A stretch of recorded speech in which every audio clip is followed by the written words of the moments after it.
As we speak, a visibly feeble and audibly infirm Donald Trump is having an insane de facto press conference at the Oval Office in which he's ranting about the Epstein files, blue cities, and also talking about potentially launching military strikes in Mexico. But before we unpack all that, if you end up liking this video and you want to support the channel, please be sure to hit the like, subscribe, and alert bells before you go.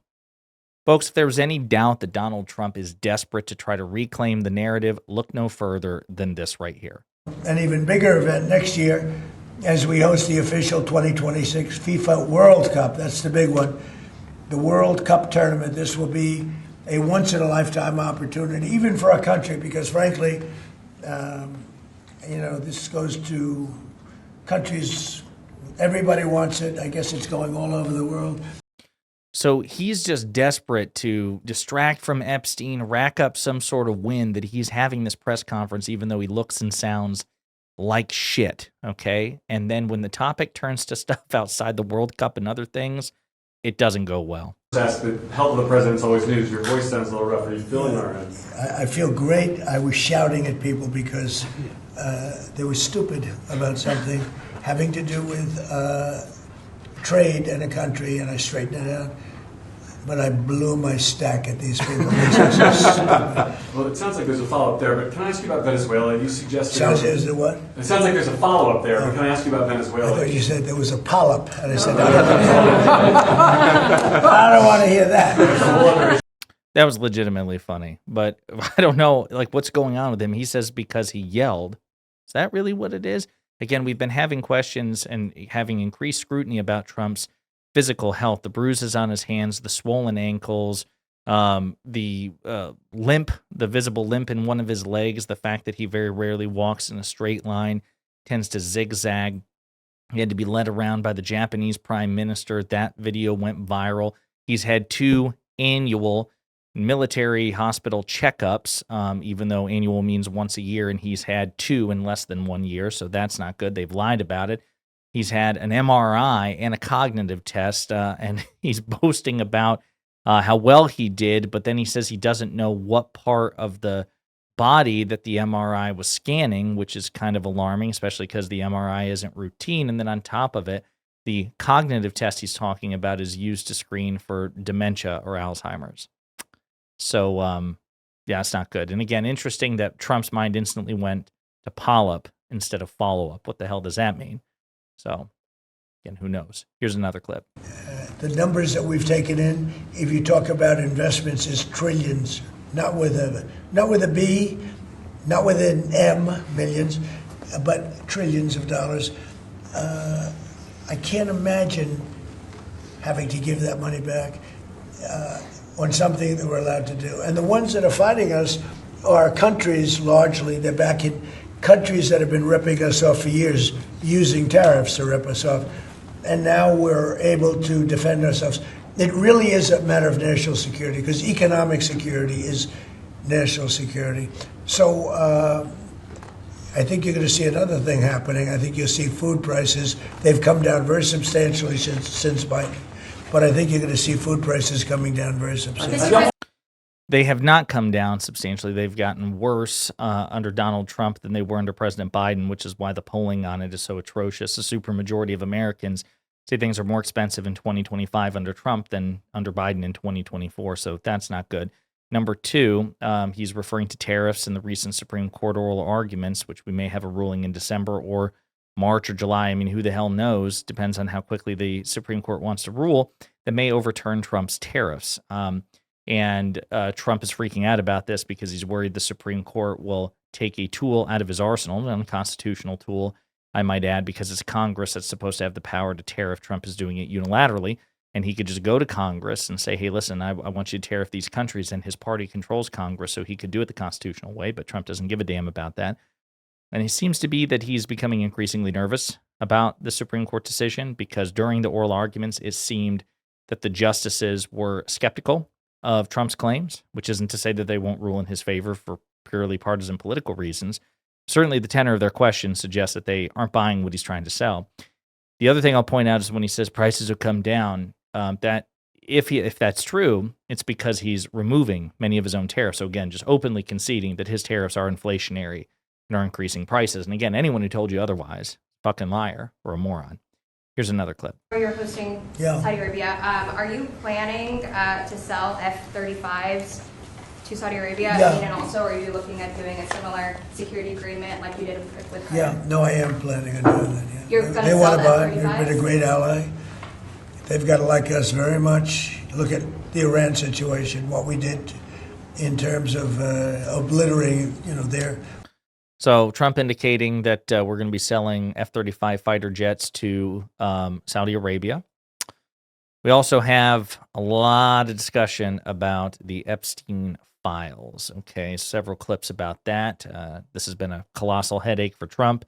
Seems like he's actively making it worse, but here he tries to spin it.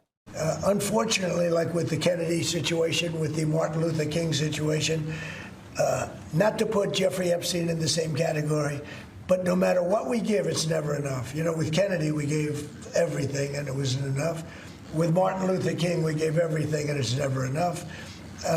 We've already given, I believe the number is 50,000 pages, 50,000 pages.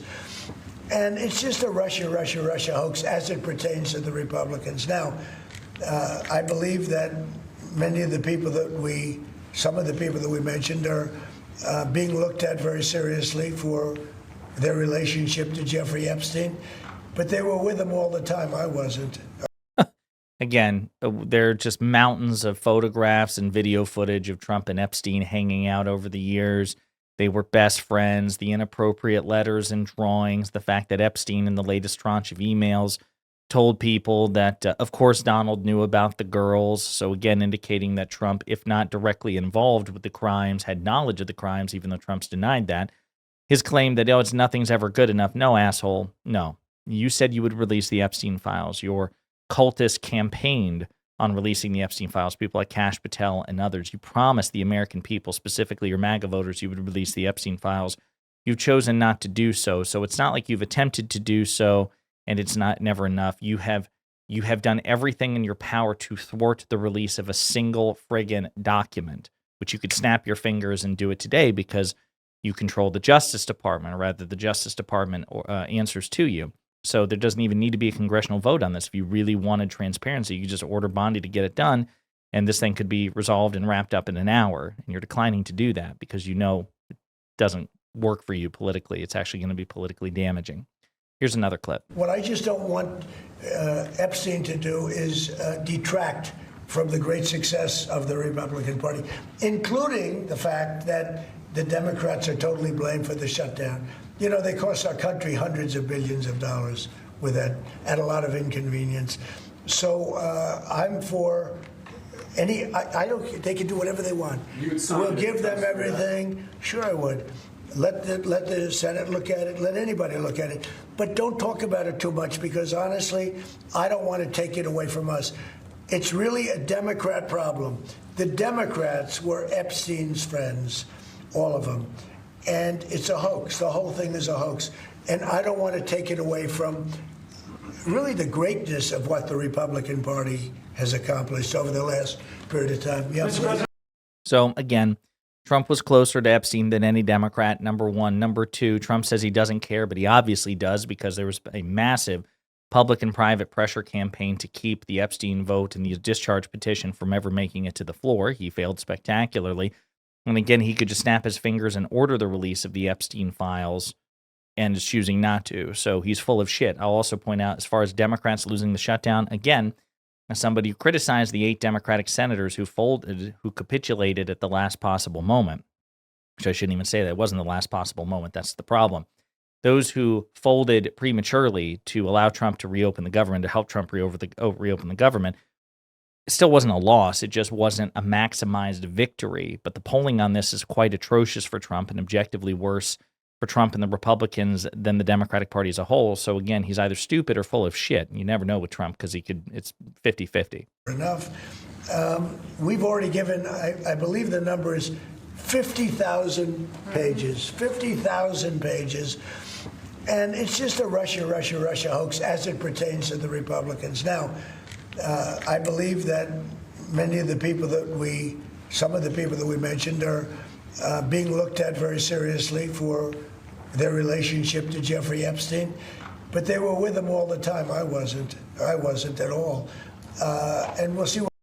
Yeah. So again, Trump is talking about him publicly ordering the Justice Department to launch investigations into President Clinton and Reid Hoffman and others, right?